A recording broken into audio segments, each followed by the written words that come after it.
27 जून को सैफ अली जरीवाला की मृत्यु हो जाती है और उसके बाद पुलिस छानबीन में लग जाती है और पुलिस को पूरा शक था कि कुछ तो दाल में काला है और ये शक पराग त्यागी के ऊपर भी था। जी हाँ साथियों, सैफ अली जरीवाला के हस्बैंड पराग त्यागी के ऊपर भी पुलिस ने पूरा शिकंजा कस रखा था, उनको भी ढीला नहीं छोड़ा था कि क्या पता कहीं ऐसा हो गया हो कि पराग त्यागी ने ही इस तरीके की कोई साजिश रची हो और सैफ अली जरीवाला को मौत के घाट उतार दिया हो। तो इस वजह से पुलिस पूरा ध्यान रखती है कि किसी प्रकार की कोई सबूत ना मिटाए जाए, इसलिए उनको भी एक तरीके से डिटेन कर लिया था। उन्हें कोई खास टाइम नहीं दिया गया था पराग त्यागी को कि उन्हें फ्री छोड़ा गया हो और इसी वजह से पराग त्यागी भी बड़े बिजी थे इन चीजों में। लेकिन साथियों, कल पराग त्यागी ने सैफ अली जरीवाला को याद करते हुए एक भावुक पोस्ट की है। हालांकि हम बता दें साथियों, पराग त्यागी वाकई में सैफ अली जरीवाला से सच्चा प्यार करते थे। आपको पता होगा जब सैफ अली जरीवाला की मौत हो जाती है उसके बाद पराग त्यागी किस तरीके से रोते हैं, चाहे वो अर्थी के टाइम पे हो, चाहे आग देने के टाइम पे हो, चाहे अस्थि बहाने के टाइम पे हो, पराग हमेशा टूटे हुए नजर आते हैं। और ये बात उनके करीबी लोगों ने भी बताई है कि वाकई में पराग टूट चुका है अंदर से और यहाँ टूटेगा क्यों नहीं।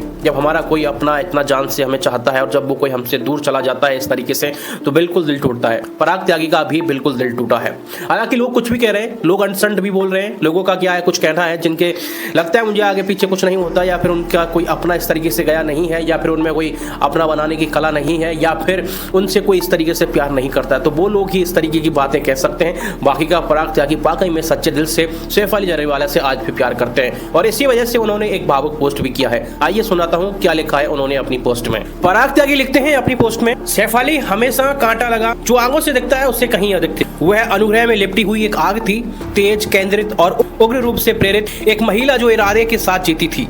अपने कैरियर, अपने दिमाग, अपने शरीर और अपनी आत्मा को शांति और अटूट दृढ़ संकल्प के साथ पोषित करती थी। लेकिन अपनी सभी उपाधियों और उपलब्धियों से परे सैफ अली अपने सबसे निस्वार्थ रूप में प्रेम थी। वह सबकी माँ थी, हमेशा दूसरों को पहले रखती थी, अपनी उपस्थिति के माध्यम से आराम और गर्मजोशी प्रदान करती थी। एक उदार बेटी थी, एक समर्पित और स्नेह पत्नी और सिम्बा की एक अद्भुत माँ थी।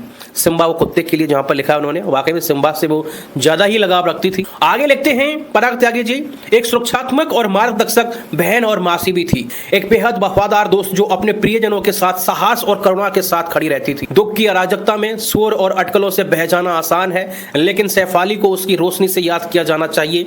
जिस तरह से उसने लोगों को महसूस कराया, उसने जो खुशी जगाई, उसने जिंदगियों को ऊपर उठाया। मैं इस धागे की शुरुआत एक साधारण प्रार्थना से कर रहा हूँ, यह जगह सिर्फ प्यार से भरी रहे, ऐसी यादों से जो उपचार लाए, ऐसी कहानियों से जो उसकी आत्मा को जीवित रखें। उसे उसकी विरासत बनने दो, एक ऐसी आत्मा जो इतनी उज्जवल है उसे कभी भुलाया नहीं जा सकेगा। लव यू ऑलवेज, हमेशा तक प्यार करता रहूंगा। तो इस तरीके की भावभीनी जिस तरीके से पोस्ट लिखते हैं और हर किसी के आंखों में आंसू हैं इस तरीके से देख के, जिस तरीके से पराग त्यागी ने जो प्यार दिखाया है। और ये सच बात है, आज सैफ अली जरीवाला हम लोगों के बीच में जिंदा है। अगर जिंदा नहीं होती तो इस तरीके की बातें नहीं होती। हमने कभी सैफ अली को किसी के ऊपर इस तरीके से गुस्सा करते हुए नहीं देखा।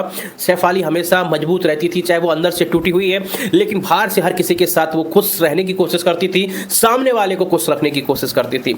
और सैफ अली जरीवाला हर कोई बन भी नहीं सकेगा। हालांकि सैफ अली जरीवाला से वो बहुत बड़ी गलती हुई कि चमक धमक के चक्कर में आके जिस तरीके से उन्होंने वो गलत कदम उठाए, नहीं उठाने चाहिए थे। हालांकि अगर वो भूखी नहीं होती, फास्ट नहीं होता, तो कहीं ना कहीं उस मेडिसिन का इस तरीके से साइड इफेक्ट भी नहीं होता, ना ही उनका बीपी लो होता और ना ही इस तरीके से उनकी मौत होती। लेकिन कहते हैं जो लिखा है ऊपर वाले ने, जो नियति में तय है वो है। लेकिन साथियों, ये हमें भुलाना नहीं चाहिए और आज भी सैफ अली जरीवाला हम लोगों के बीच में जिंदा है। बस मैं यही कहना चाहूंगा, सैफ अली जरीवाला के लिए आप दो सब जरूर कहें।